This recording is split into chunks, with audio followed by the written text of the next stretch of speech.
আব্দুল সালাম, আমি আপনার কাছ থেকে শুনতে চাই যে আপনারা কতটুকু বুঝতে পারছেন জামাতের রাজনীতি আসলে আগামী দিনে কেমন হতে যাচ্ছে, এবং আপনাদেরও রাজনীতির কৌশল কি হবে সেটা একটু শুনতে চাই।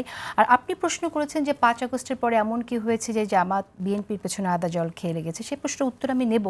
আমি একটু আপনার কাছ থেকে তাকে শুনতে চাই যে এই দূরত্বটা কেন হয়েছে আসলে। এটা তো আমি প্রশ্নই করলাম, কিন্তু এটা তো আমি বুঝতে পারি না। আমি তো বলছি যে আমার কাছে পরিষ্কার না, কারণ এই জামাতের জন্য তো আমাদেরকে অনেক কিছু কাঁধে নিতে হয়েছে।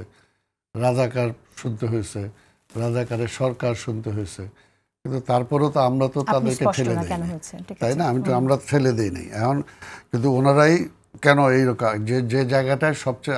পাশাপাশি আরেকটা পয়েন্ট কিন্তু আমি বলছি যে মনে রাখা দরকার যে 96-এ আবার এই ফ্যাসিবাদ আধিপত্যবাদের শক্তি কিন্তু ওনাদের উপরে ভর করেই আবার বাংলাদেশের রাজনীতিতে পুনঃপ্রতিষ্ঠা পেয়েছে। আবার কি ওনারা সেই একই পথে হাঁটছেন কিনা, এটাও আমি ওনাদের কাছে জানতে চাই, বা আমি প্রশ্নটা করেছি। কারণ এটা দেশের জন্য, কারণ একটা হলো যে আমরা সবাই আন্দোলন করেই আজকে এই ফ্যাসিবাদকে বিতাড়িত করেছি, আজকে আধিপত্যবাদী শক্তিকে আমরা বিতাড়িত করেছি।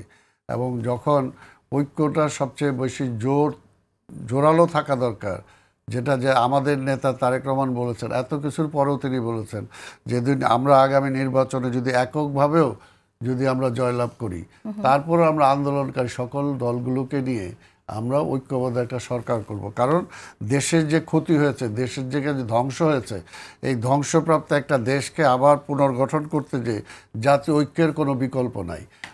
আমরা বারবার বলছি, তারেক রহমান সাহেব কিন্তু বারবার এই কথাটা বলেছেন। তো সেই জায়গায় আজকে কেন ওনারা হঠাৎ এটা করতেছে, এটা উনি জবাব দিবেন।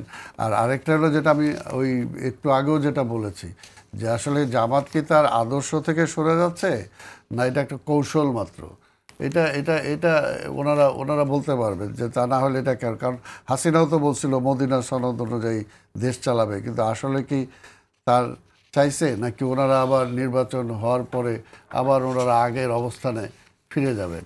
কারণ ওনারা এখন হয়তো ভোট টানার জন্য এক এক রকম বক্তব্য দিতেছেন, বা মেয়েদের কথা বলতেছেন, বা হিন্দুদেরকে দলে টানতেছেন, বা অন্য কিছু বলতেছেন।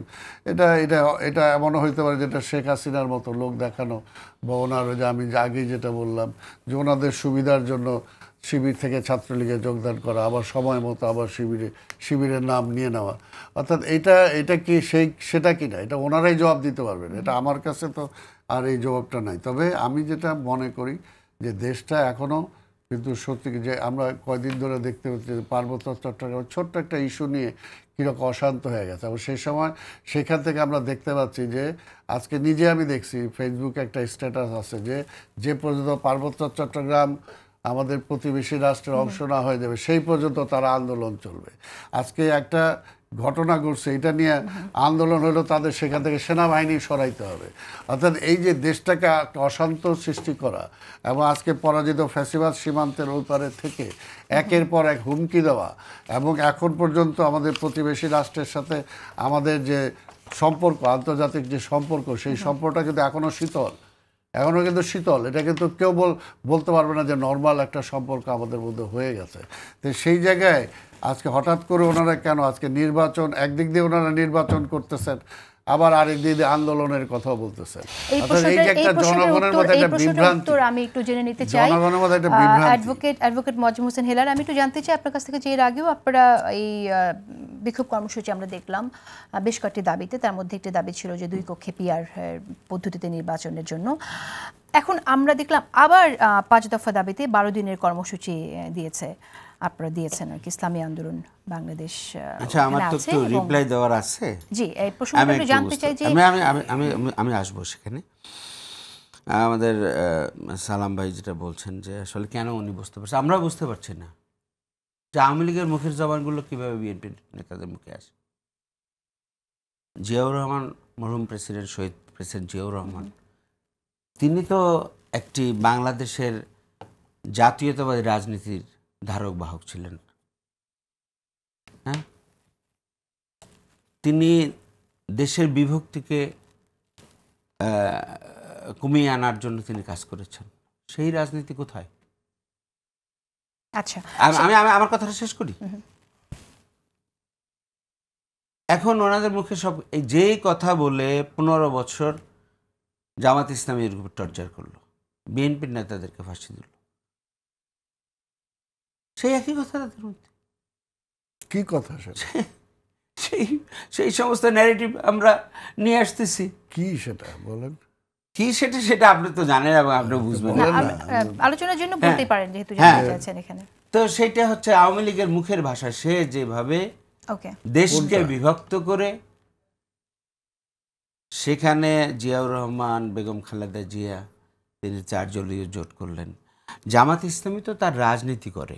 জামাত ইসলামী যদি তার রাজনীতি করার ক্ষেত্রে জামাত ইসলামী স্পেসিফিক কোন কথাটাকে, কোন বয়ানটাকে আপনি উল্লেখ করছেন যদি বলেন তাহলে আমাদের আলোচনার জন্য সুবিধা হবে। যে সমস্ত পুরনো নেরেটিভ আওয়ামী লীগ, যে সমস্ত মানে কি কি পুরনো ন্যারেটিভ, যেমন এই পুরনো ন্যারেটিভ যে সমস্তগুলো দিয়ে জাতিকে বিভক্ত করে আমাদের নেতৃবৃন্দকে ফাঁসি দেওয়া হয়েছে, দেশের আলেম ওলামা, ইসলামী দল, জাতীয়তাবাদী দল, তাদেরকে অ্যাবলিশ করার চেষ্টা করা হয়েছে।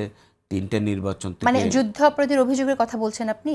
সবকিছুই আপনি নেন, যুদ্ধ অপরাধ, ধর্ম, আদর্শ, সবকিছুর বিরুদ্ধেই কিন্তু। মানে ধর্ম নিয়ে কি বিএনপি এমন কোন রাজনীতি এখন করছে যেটা আপনার মনে হয় যেটা আওয়ামী লীগের? বিএনপি তো ধরুন, বিএনপি জিয়াউর রহমান তিনি বিসমিল্লাহির রহমানির রহিমের আল্লাহর উপর আস্থা এবং বিশ্বাস এনেছেন, সেটা আনছেন না ওনারা। এখন তো ওনারা আবার আওয়ামী লীগ যেই বয়ান দিয়ে, আচ্ছা আমরা এটা প্রশ্নের উত্তর শুনে নিব। বয়ানটা কি সেটা আমি যদি সেই বয়ান হচ্ছে এই যে মৌলবাদী বয়ান, সেই বয়ান হচ্ছে এই যে মুক্তিযুদ্ধকে ইস্যু করে রাজনীতির বয়ান, এগুলো তো পুরনো জিনিস আর কি। আমাদের সময় একেবারে নেই, একেবারে নেই। আপনাদের 12 দিনের যে সময় নেই আমার হাতে, একদম শেষ করে দিতে হবে। আপনারা যে কর্মসূচি নিয়েছেন সেই কর্মসূচি সম্পর্কে একটু জানতে চাই। যে কর্মসূচি একদিকে আলোচনা চলবে আর একদিকে কর্মসূচি, তাহলে কি আসলে জাতীয় ঐক্যমত্য কমিশন